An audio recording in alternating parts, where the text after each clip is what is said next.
जय श्री राधे कृष्णा दोस्तों, हरे कृष्णा, जय माता दी, जय राम जी की।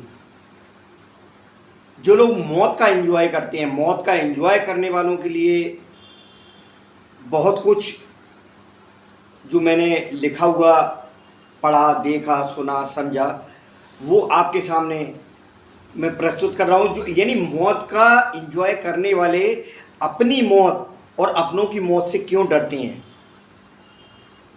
फिर वो अगर अपनी मौत और अपनों की मौत से डरते हैं तो मौत का एंजॉय क्यों करते हैं, और मौत का एंजॉय कौन करता है वो आपको सब समझ आ जाएगा। क्योंकि अपनी मृत्यु और अपनों की मृत्यु डरावनी लगती है, बाकी तो मौत का एंजॉय ही करता है इंसान। मौत के स्वाद का चटखारे लेता है। थोड़ा कड़वा लिखा है पर मन का लिखा है। मौत से प्यार नहीं, मौत तो हमारा स्वाद है। समझिए इसको।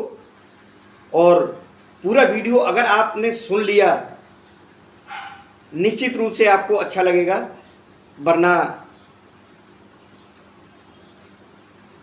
तो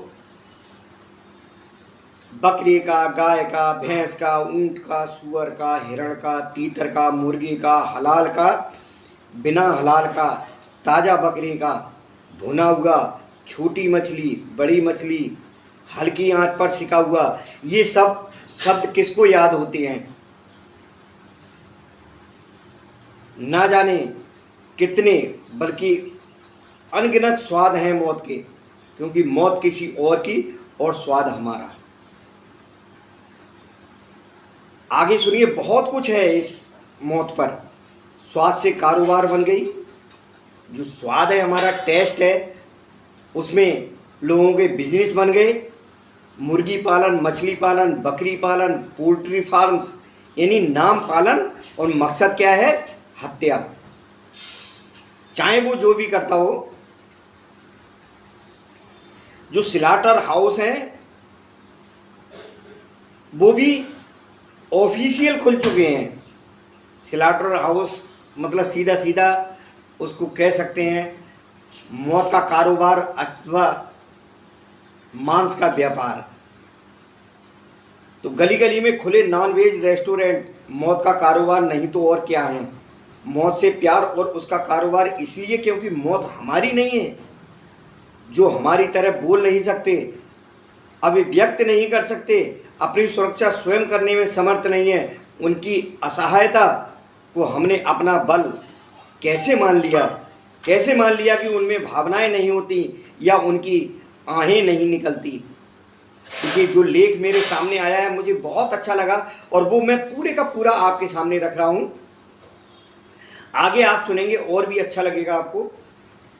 डाइनिंग टेबल पर हड्डियां नोचते आप बच्चों को सीख देते हैं, बेटा कभी किसी का दिल नहीं दुखाना। कैसे नहीं दिल दुखाएगा? किसी की आहें मत लेना, किसी की आंख में तुम्हारी वजह से आंसू नहीं आना चाहिए। बच्चों में झूठे संस्कार डालते बाप को अपने हाथ में वो हड्डी दिखाई नहीं देती जो इससे पहले एक शरीर थी, जिसके अंदर इससे पहले एक आत्मा थी, उसकी भी एक माँ थी जिसे काटा गया होगा, जो कराहा होगा, जो तड़पा होगा, जिसकी आहें निकली होंगी, जिसने बद्दुआ भी दी होगी। देखिए, जानवर हो या इंसान हो, दिल जब दुखता है ना तो निश्चित रूप से उसके अंदर से आहें निकलती हैं। तो वो जो आहें हैं, क्या मूक जानवर उस परमपिता परमेश्वर की संतान नहीं है? क्या उस ईश्वर को उनकी रक्षा की चिंता नहीं है? धर्म की आड़ में उस परमपिता के नाम पर अपने स्वाद के लिए कभी ईद पर बकरे काटते हो, कभी दुर्गा माँ या भैरव माँ के सामने बकरे की बलि चढ़ाते हो, कहीं तुम अपने स्वाद के लिए मछली का भोग लगाते हो। कभी सोचा क्या ईश्वर का स्वाद होता है? क्या है उनका भोजन? किसे ठग रहे हो? भगवान को, वाहेगुरु को। मंगलवार को नॉनवेज नहीं खाता, आज शनिवार है इसलिए नहीं खाता। नवरात्रि में तो सवाल ही नहीं उठता।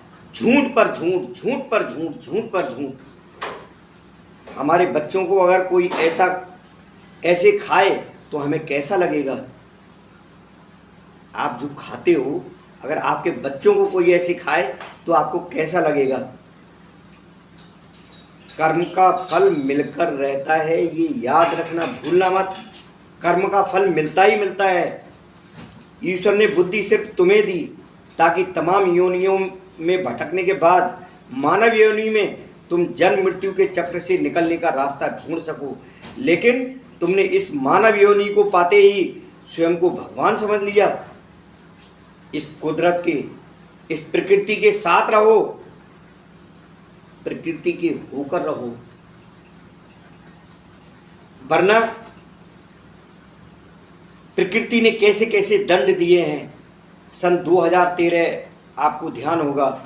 और ये प्रकृति किसकी है? ये नेचर किसका है? ये प्रकृति, पूरा जो वातावरण आप देख रहे हैं, हवा, पानी, नदी, नाले, ये सब किसके हैं?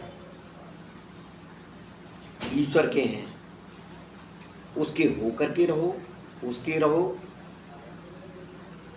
इसी के साथ जय श्री राम, जय माता दी, जय जय श्री राधे कृष्णा, जय श्री राधे कृष्णा।